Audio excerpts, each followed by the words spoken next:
Assalamu alaikum, brother and sisters. The ayat all around us. The Quran doesn't just teach us, it transforms the way we perceive the world. Think about it. The Quran refers to the wind, the sun, the stars, and everything around us as ayat, signs from Allah. It's incredible, isn't it? You can study the sun in science class and learn about its properties, but only through the Quran do you realize that the sun itself is an ayah. It's not just a celestial body, it's a sign pointing to its creator. When the Quran came, it revolutionized the way people saw the universe. Suddenly, they began noticing ayat everywhere, signs of Allah's greatness in every corner of existence. And the beauty of these ayat is that they create a cycle. The more you observe the universe, the more you are drawn back to the Quran. And the more you delve into the Quran, the more you are inspired to explore the universe. It's a loop of reflection and discovery that deepens your connection with Allah.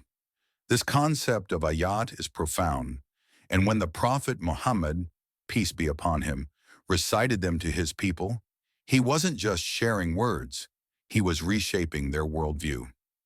The second step, purification. The Quran outlines a transformative process for individuals and communities.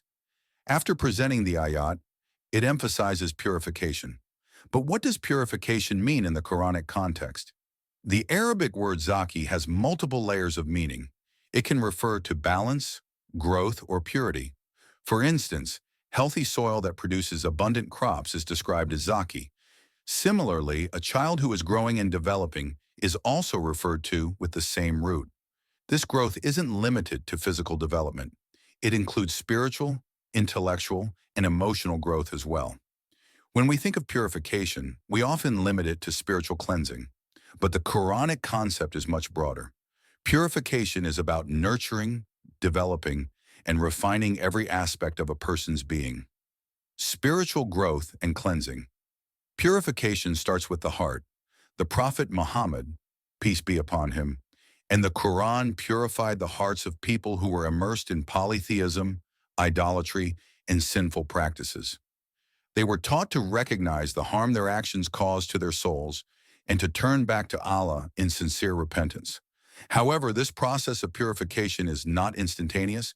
It's a journey, much like improving one's physical health. Imagine someone with an unhealthy lifestyle who decides to make a change. They consult a nutritionist or a fitness coach who guides them through a detox or a structured diet plan. The results don't come overnight. There are ups and downs, moments of weakness and moments of triumph. Similarly, spiritual purification is a process. There will be times when you stumble, but those setbacks are part of the journey. They teach you resilience and humility, pushing you to strive harder and grow stronger in your faith. Intellectual purification. The Quran is not just a spiritual guide, it is also an intellectual revelation. It challenges us to think, question, and seek knowledge. Ibrahim, peace be upon him, questioned his people about their idol worship, asking them to reflect on why they believed what they did. This intellectual approach is a hallmark of the Quran, which repeatedly invites us to ponder over the universe, human history, and our own existence. Islam encourages us to be curious and to seek understanding. This is a stark contrast to traditions that discourage questioning and independent thought. The Quran liberates the mind, urging us to explore and learn without fear.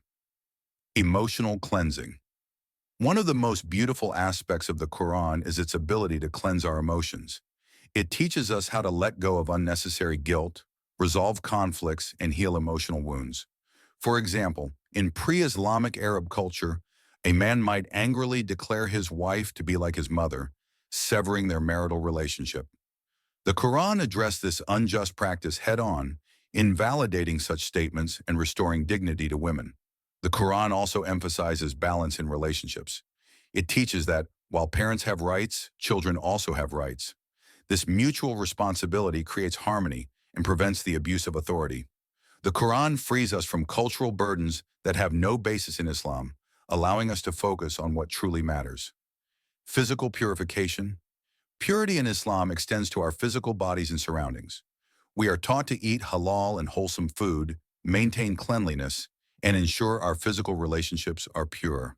This comprehensive approach to purity enhances our overall well-being, connecting the physical with the spiritual and intellectual.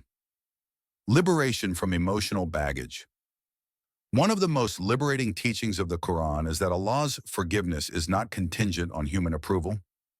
People might hold grudges or refuse to forgive, but Allah's mercy is vast and independent of human emotions. The Quran reminds us that Allah forgives those who sincerely repent, regardless of what others think.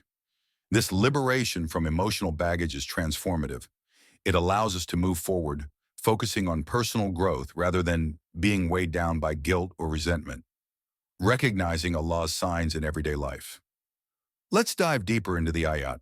Signs Allah has placed in the universe. The Quran isn't just a book. It's a lens through which we perceive the world differently. Suddenly, the winds become more than just moving air. They become signs of Allah's power and mercy. The sun isn't just a celestial body. It's a testament to His precision and design. The beauty of the Quran is how it trains the heart and mind to connect with these signs. When you see a sunrise, it's not just a moment of beauty, it's a moment of reflection on Allah's majesty. When you feel the cool breeze on a hot day, it's a moment to remember Allah's mercy. These signs are everywhere, constantly reminding us of His presence and our purpose. This cyclical relationship between observing the universe and reading the Quran transforms us. The Quran pulls us to observe the ayat in the world, and those observations in turn bring us back to the Quran with renewed awe and understanding. Purification, the heart of transformation. Now let's delve into the second step, purification. The Quran emphasizes the importance of both inner and outer purification. The Arabic term tazkiyah carries profound meanings: growth, cleansing, and rectification. Just as you must clean and nurture the soil for plants to thrive, your soul requires purification to flourish spiritually and morally. When the Quran speaks of purification, it isn't just referring to ritual cleanliness, but a holistic transformation. It's about spiritual refinement, intellectual clarity, emotional stability, and even physical health. Spiritual purification. The Quran purifies the heart by teaching Tawheed, the belief in the oneness of Allah. It cleanses us of shirk, associating partners with Allah, which corrodes the soul. By instilling awareness of Allah's attributes, it nurtures humility, gratitude, and reliance upon Him. Intellectual purification. Islam encourages critical thinking and knowledge acquisition. It challenges blind adherence to traditions devoid of reason. The Quran repeatedly calls us to ponder and reflect. Do they not look at the camels, how they are created? Do they not reflect on the Quran, or are their hearts locked? These verses push us to engage with the world intellectually, fostering a mindset of curiosity and learning.